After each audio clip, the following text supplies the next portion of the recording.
Margaret Hensley, a woman in her mid-50s, had spent over a decade in Maple Grove, a neighborhood she considered a pristine sanctuary of order and decency. As a self-proclaimed guardian of the community, she made it her duty to keep an eye on everything and everyone. With plenty of time on her hands, she observed every change in her surroundings, especially when something or someone didn't quite fit the norm. It was during her usual morning stroll that she spotted something unusual. A man, a stranger, was walking toward one of the houses at the end of the cul-de-sac. He was well-dressed in casual yet stylish clothing, moving with the kind of confidence that unsettled Margaret. She narrowed her eyes, slowing her steps. She had never seen him before, and in Maple Grove, where everyone knew each other, that was a red flag. Maybe he was lost, she thought, or just visiting, but something about him kept her watching. He didn't simply glance at the houses and pass by. He stepped onto the driveway of one of the most elegant homes on the block. The grand two-story house with its wide porch and polished wooden door had been unoccupied for a while, as far as Margaret knew. Her pulse quickened as she moved closer, trying to get a better view. The man walked up to the door, pulled out a key, and slid it into the lock. Margaret's breath hitched. A stranger moving in, without a single mention in the neighborhood's gossip circles? Unheard of, and more concerning. How could he afford a home like this? She prided herself on knowing the ins and outs of her community, its families, incomes, and history. The thought of an outsider, especially one she hadn't vetted, unsettled her. Gripping her phone, she quickly dialed 911, her voice steady but urgent. "This is Margaret Hensley calling from Maple Grove. There's an unfamiliar man entering a house on Rosewood Lane. I don't think he belongs here," she said, pausing before adding, "Yes, he's tall, dark-skinned, and acting suspicious." She knew exactly how to phrase it to get a quick response. After hanging up, she stayed planted near the sidewalk, her gaze locked onto the house. From her vantage point, she could see the man moving about inside. He looked entirely too comfortable, as if he owned the place. The thought made her stomach twist. This neighborhood is changing for the worse, she fumed. Minutes later, 2 police cruisers rolled up, their flashing lights cutting through the peaceful morning air. They didn't blare their sirens, but their presence alone sent a surge of satisfaction through Margaret. She waved eagerly as 2 officers, one male and one female, stepped out. "Officers, thank goodness you're here," she said, her voice laced with authority. "That man is inside right now. I watched him walk in as if he owns the place, but I know for a fact he doesn't. No one told me about any new homeowners." The male officer, Officer Bradley, nodded. "Thank you for your concern, ma'am. We'll handle it." His partner, Officer Diaz, gave Margaret a brief, unreadable glance before the 2 of them approached the house. Margaret trailed a few steps behind, unable to resist the temptation to witness how this would unfold. They knocked firmly on the door. A moment later, the man appeared, standing tall in the doorway. His expression was calm, his posture relaxed, and there was no trace of the nervousness Margaret had expected.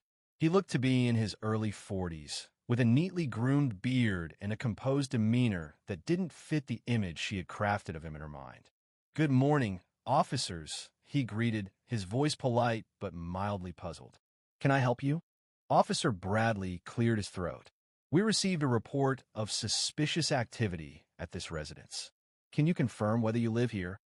The man's eyebrows lifted slightly in surprise, but he remained composed.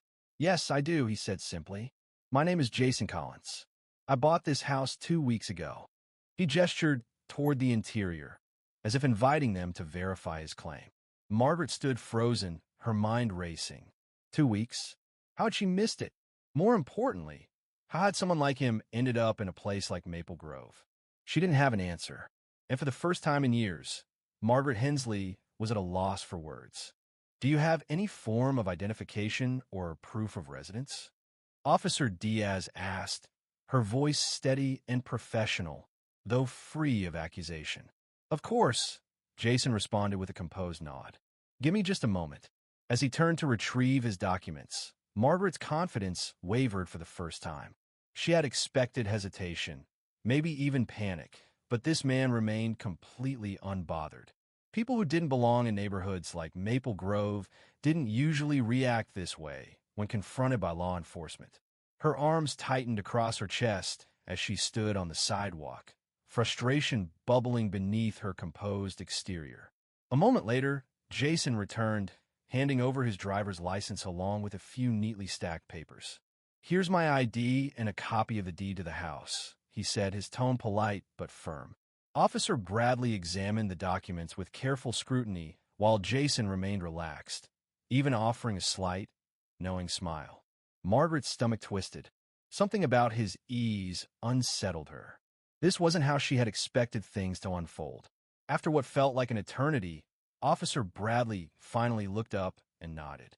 "Everything checks out, Mr. Collins. Sorry for the inconvenience." "No problem," Jason replied, slipping his papers back into his pocket. "I figured something like this might happen when I moved in." Margaret's blood boiled at the casual way he dismissed the entire ordeal. She took a few quick steps forward, unwilling to let things end without confrontation. "Hold on just a minute," she snapped, her voice shrill. "There's no way you live here. I've been in this neighborhood for over 10 years, and I know who's supposed to own these homes. You can't just waltz in and claim one as yours." Officer Diaz shot her a warning glance, but Jason was the one who responded.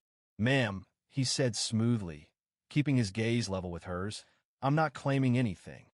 I bought this house 2 weeks ago. I live here now." Margaret's face darkened. "You must have tricked someone into selling it. People like you don't just buy homes in places like this." Both officers stiffened. Officer Diaz's lips pressed together in silent discomfort, while Officer Bradley cleared his throat but said nothing. Jason, however, remained completely unfazed. He slowly crossed his arms and looked directly at Margaret, the hint of a smile playing at his lips. "Actually," he said, his tone light but firm, "I didn't just buy this house. I own all the houses in Maple Grove."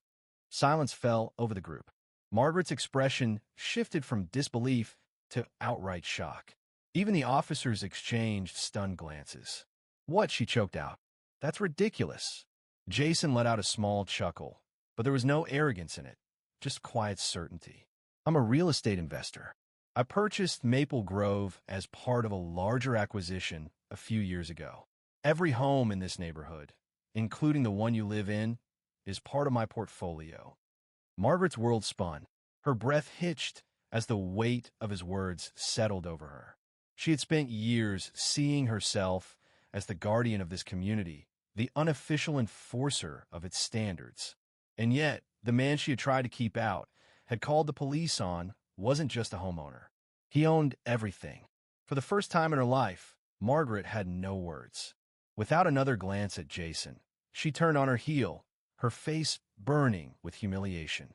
Muttering something about a misunderstanding, she hurried down the sidewalk, her once confident stride reduced to an uneasy shuffle. For years, she had believed herself to be the gatekeeper of Maple Grove. But as she walked away, an unsettling thought crept into her mind. Maybe, just maybe, she was the outsider now. As Margaret walked away, her mind swirled with emotions she couldn't quite name. Humiliation? Anger? Maybe even fear? For years, she had seen herself as the silent protector of Maple Grove, the one who kept things in order, ensuring the right kind of people lived here. But now, that illusion had been shattered. She had called the police on the very man who owned her neighborhood. Worse, she had assumed, without hesitation, that he couldn't possibly belong. And yet, he had stood there, unshaken, as if he had expected it, expected her. The thought made her stomach churn. She reached her front porch and hesitated before going inside. Glancing around the street, she once ruled with quiet authority. The same houses, the same manicured lawns, but it all felt different now. For the first time, Margaret wondered how many other times she had been wrong. How many neighbors had she judged unfairly? How often had she mistaken her bias for concern? Jason Collins wasn't the outsider. She was.